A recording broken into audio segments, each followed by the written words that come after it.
Assalamualaikum warahmatullahi wabarakatuh. Halo teman-teman semua. Perkenalkan, saya David Setiandri.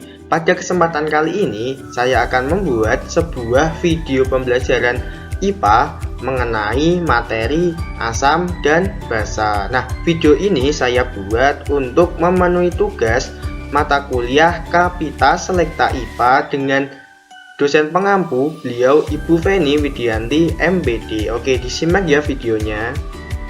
Nah, teman-teman semua, sebagai seorang saintis, pasti teman-teman semua itu sudah sering mendengar yang namanya asam dan juga basa. Bahkan di kehidupan sehari-hari kita juga sering merasakan yaitu masam dan juga pahit. Nah, jadi apa sih asam dan basa itu? Nah, kita lihat dulu dari definisinya. Asam dan basa adalah dua konsep dasar dalam ilmu kimia yang menggambarkan sifat-sifat zat. Jadi asam dan basa ini adalah suatu konsep dasar nih dari kimia yang menggambarkan sifat dari sebuah zat. Nah, asam adalah senyawa yang dapat melepaskan ion hidrogen ketika dilarutkan dalam air, sedangkan basa adalah senyawa yang dapat menerima ion hidrogen. Jadi, kalau asam itu ketika di dalam air atau dilarutkan dalam air, itu akan melepaskan sebuah ion hidrogen atau yang dilambangkan dengan H+. Sedangkan basa ketika dilarutkan dalam air, itu akan melepaskan ion hidrogen atau yang dilambangkan dengan OH-.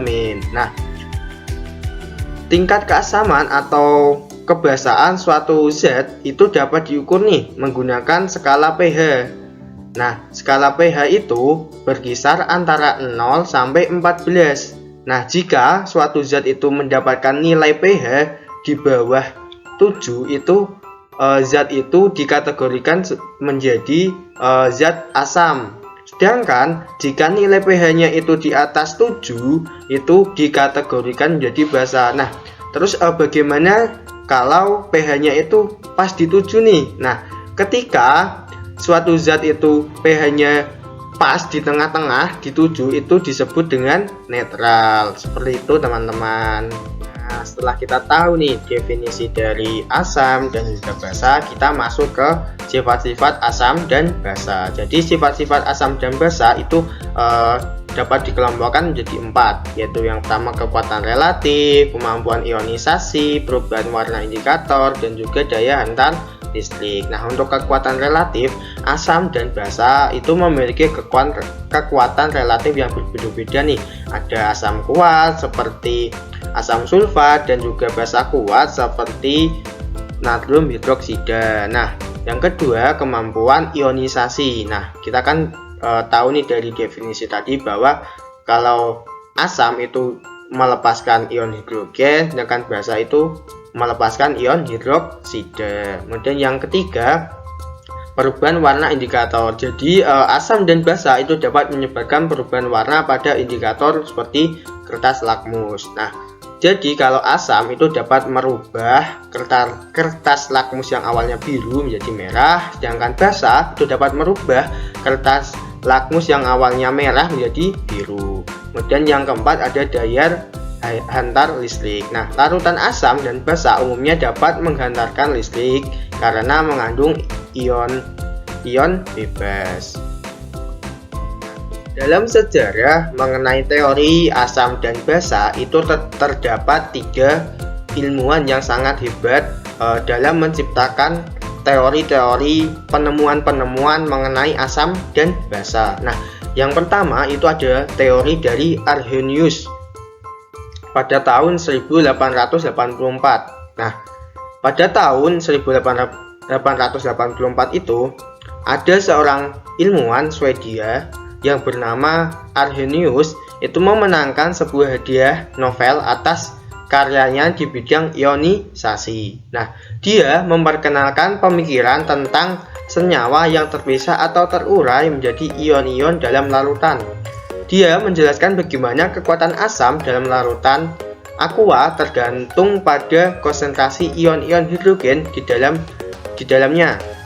Nah, menurut Arrhenius ini asam adalah zat yang dalam air melepaskan ion H+, sedangkan basa adalah zat yang dalam air melepaskan ion OH-. Nah, kesimpulan dari teori Arrhenius ini adalah ketika dalam air asam itu melepaskan ion H+, sedangkan basa itu melepaskan ion OH-.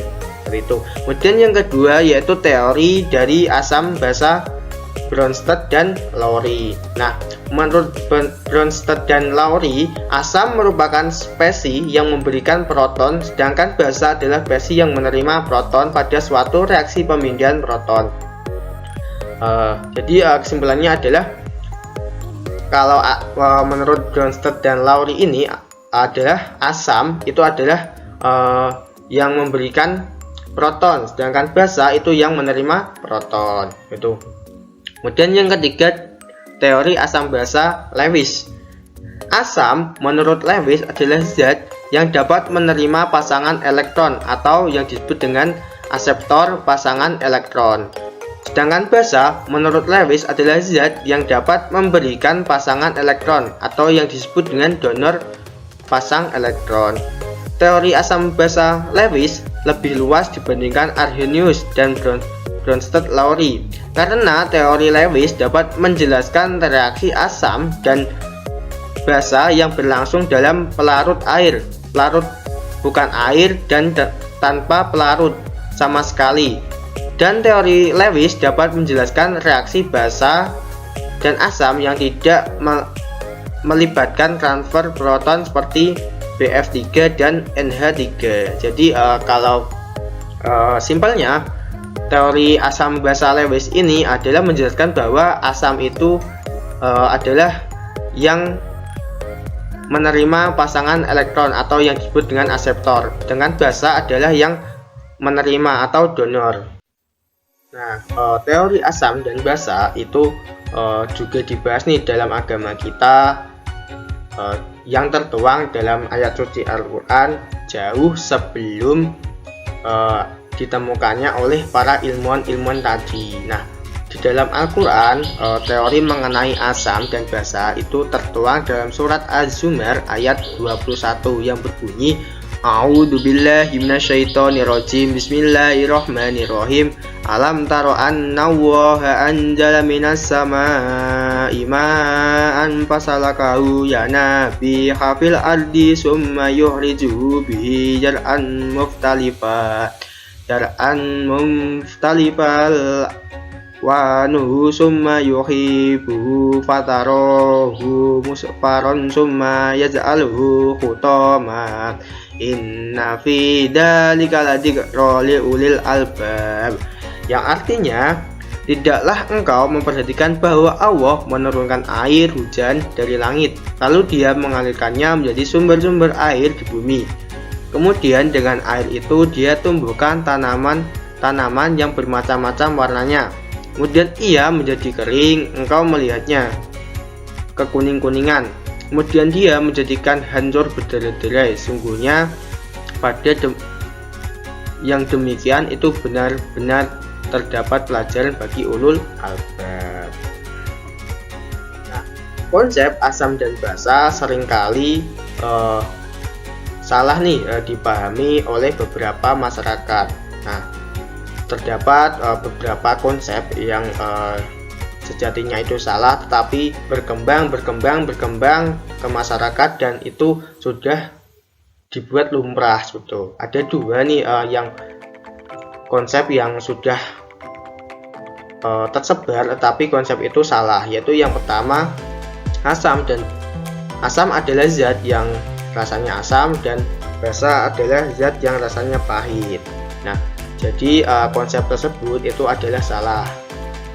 Dengan penjelasan yaitu rasa asam dan pahit tidak selalu merupakan indikator yang akurat untuk menentukan asam dan basa. Rasa asam atau pahit dapat disebabkan oleh faktor lain seperti adanya ion tertentu atau senyawa organik. Jadi asam dengan rasa asam dan basa dengan rasa pahit itu tidak selalu menjadi indikator senyawa dikategorikan asam dan juga basa. Rasa asam dan basa itu bisa disebabkan oleh faktor lain nih, seperti ion tertentu ataupun senyawa organik. Dan konsep yang kedua yaitu kekuatan asam dan basa hanya ditentukan oleh konsentrasinya. Jadi konsep tersebut juga salah. Dengan penjelasan yaitu kekuatan asam dan basa juga ditentukan oleh sifat intrinsik asam dan basa. Asam kuat mudah melepaskan ion H+, sedangkan basa kuat mudah menerima ion H+. Keasaman dan juga kebasaan suatu zat itu dapat kita bahas nih menjadi 3 sebab, yaitu yang pertama konsep pH. Jadi pH itu apa sih gitu? pH merupakan singkatan dari potensi hidrogen dan mengukur tingkat keasaman atau kebasaan suatu larutan. Jadi pH itu singkatannya dari potensi hidrogen nih teman-teman. Dengan pH itu adalah indikator untuk mengukur tingkat keasaman atau kebasaan suatu larutan. Nah, larutan dengan pH di bawah 7 itu dianggap asam, sedangkan larutan dengan pH di atas 7 itu dianggap basa. pH netral adalah 7.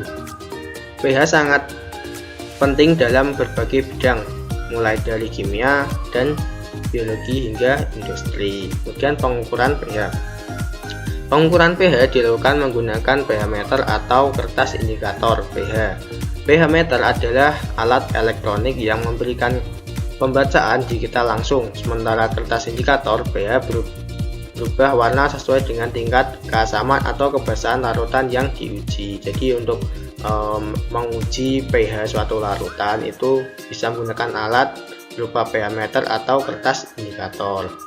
Nah, jenis-jenis asam dan basa itu terdapat dua nih, yaitu yang pertama asam kuat dan juga asam lemah. Asam kuat itu misalnya asam klorida atau HCl dan asam sulfur.